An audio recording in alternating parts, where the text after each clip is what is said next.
Bonsoir à toutes et tous et bienvenue dans ce nouvel épisode 23 BD chez les libraires. Alors j'en profite toujours pour remercier les librairies partenaires qui suivent cette pastille vidéo et puis vous tous et toutes qui suivez sur les réseaux sociaux ce petit moment de conseils de lecture. Ce soir, je vous propose qu'on aille faire un tour dans le Périgord. Vous allez voir, d'abord parce qu'il y a un festival de BD, il y a le festival de Bassillac qui va démarrer ce week-end. Et puis, on va retrouver Guillaume et peut-être Marine de la librairie Les Bulivores pour nous donner leurs 3 conseils de lecture. Allez, on y va, c'est parti. Salut Guillaume, comment vas-tu? À peu près. Je vois Mis à qu'effectivement, il part y a la plein de bronchite, cartons ça va. derrière. Ouais. Comme tous les collègues à cette période. Ben oui, et puis là, ce week-end, on a la 34e édition du festival de Bassillac. Ça va être plutôt sympa avec plein d'auteurs invités. D'ailleurs, Ouais, j'y ouais. serai, donc ça va être bien aussi. On va pouvoir se On va voir se rencontrer physiquement. à nouveau. Ouais. Alors justement, tu as choisi 3 conseils de lecture avec des auteurs et des autrices qui vont être présentes ce week-end. Bien sûr. Allez, on Histoire de commence coller au par le thème. premier. Alors, le premier, je l'ai, alors j'avoue, c'était un petit manque dans mes lectures. Un petit retard de lecture, c'est Sortilège de Zora. Comme Judith Peignet vient cette année, j'en ai profité pour lire le tome 1. Le 3 vient de sortir cette année, j'ai lu les 3 tomes parce qu'en fait, c'est très prenant, c'est super. C'est la BD jeunesse, hein, Ouais, c'est une BD comme jeunesse, indique un ouais. peu le titre, le style, etc. Et on se retrouve dans un monde où Zora, en fait, est une sorcière, mais elle vit à Paris avec sa grand-mère et va devoir aller à l'école de ce qu'elles appellent les non-sorciers. Et pour Zora, qui est fière d'être une sorcière quand même, va se voir brider ses pouvoirs par sa grand-mère qui ne veut pas qu'elle fasse de bêtises et qu'elle se fasse remarquer chez les humains, en fait.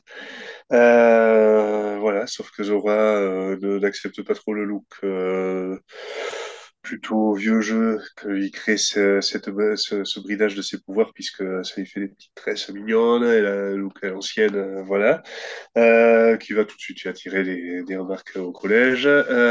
Et donc, quand elle remarque une fille qui semble être comme elle, une sorcière, elle va se lier d'amitié avec elle et vont s'engager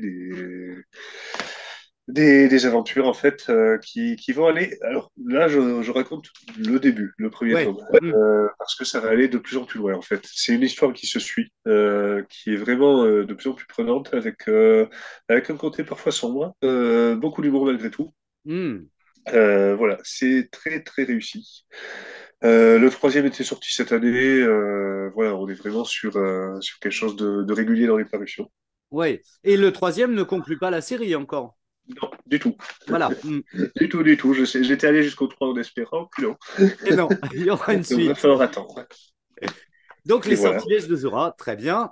Et donc, voilà, des scènes très, très réussies aussi, parce qu'on est vraiment, je trouve, dans tout ce qu'on a pu avoir dernièrement avec Sorceline, avec les carnets de cerises, en fait, Mm. tous les, toute la qualité que peut avoir le dessin jeunesse, tout en parlant aux adultes aussi. Très bien. Donc on Et pourra donc, à partir décrocher dédicacer les de albums 7-8 ans. ce week-end. Ouais, c'est ça. Guillaume, ton deuxième coup de cœur.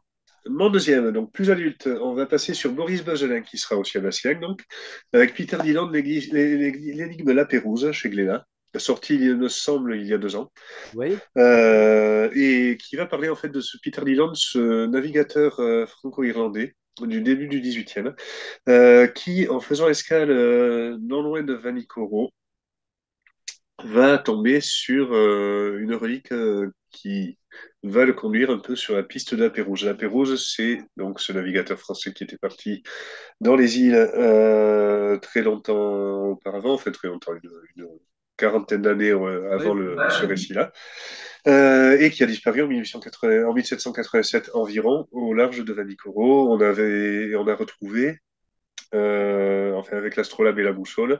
La boussole a été retrouvée en 1964 lors d'une expédition.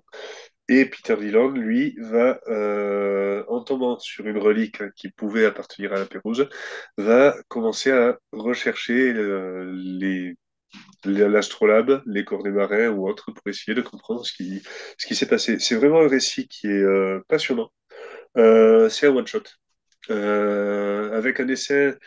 Alors, c'est un dessin que j'aime beaucoup, qui me gênait parfois au début parce que c'est un peu taillé à la serpe. On va être presque dans du Bruno ou autre, tout en restant plus réaliste parfois, mais tout compte fait, en fait, il correspond tout à fait à ce genre de récit. Et c'est passionnant. C'est un truc qui est. C'est un récit, je connaissais vaguement La Pérouse, je connaissais vaguement les histoires d'Astroab et d'Aboussole, pas du tout celle de Peter Dillon. Et là, c'est bien rendu, c'est passionnant. Il arrive à le faire en peu de pages. On est sur 90 pages. Voilà, on est complètement inclus dans le truc. Quand on referme, on est ravis en fait d'avoir lu ça. C'est super. Très bien. Allez, le dernier coup de cœur, et ça, c'est un vrai coup de cœur de la librairie, je crois. Oui, oui, oui. Alors, les autres sont des coups de cœur. C'est pour les lier à Bassillac aussi. Et celui-là, c'était un coup de cœur avant qu'on sache qu'elle venait à Bassillac. De toute façon, c'est Béalema. Des mots à dire. Donc ça, c'est chez Sarbacane. C'est la première BD d'une jeune autrice, en fait, espagnole, qui est en résidence en Angoulême, il me semble maintenant. Hmm. Et donc, des mots à dire, c'est un récit qui est très dur, très particulier, parce que on va suivre Vera et ses parents, la famille en fait, un petit cadre familial classique, sauf que la mère est atteinte de démence. Sauf que Vera, quand elle est petite, quand sa mère lui parle des démons qui la hantent, qui risquent de la prendre, etc., elle voit des vrais démons dans sa maison, elle pense elle prend ça pour argent comptant.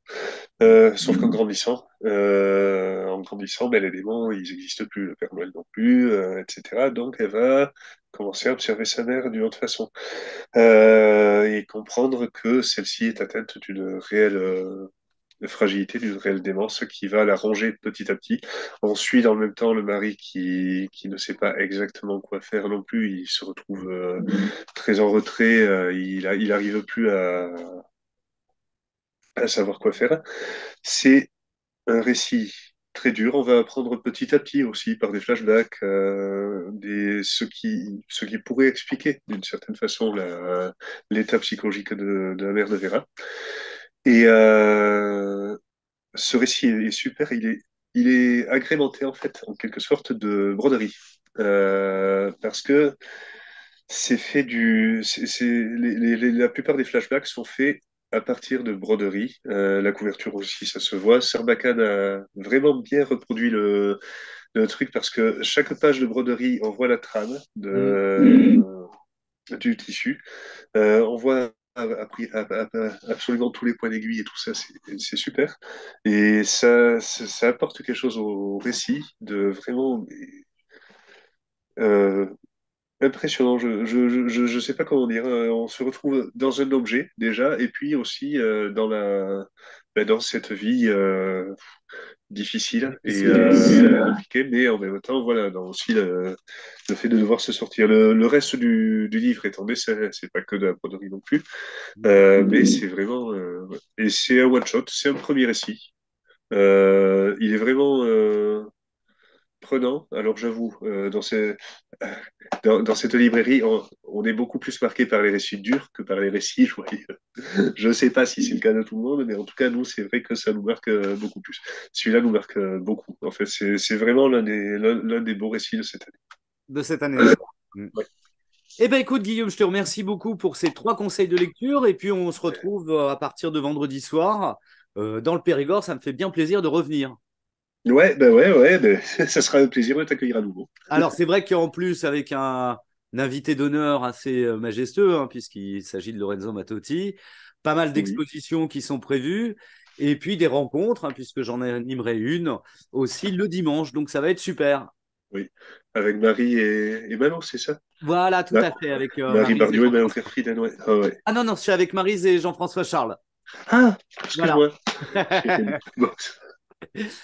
Guillaume, à très bientôt. Enfin, ce week-end d'ailleurs, hein. Allez, à dans quelques. Ce week-end, si la bronchite ne reprend pas. Bah, écoute, j'espère que tu seras en meilleure santé. J'espère aussi. Merci. À bientôt. Allez, salut, salut. Bye.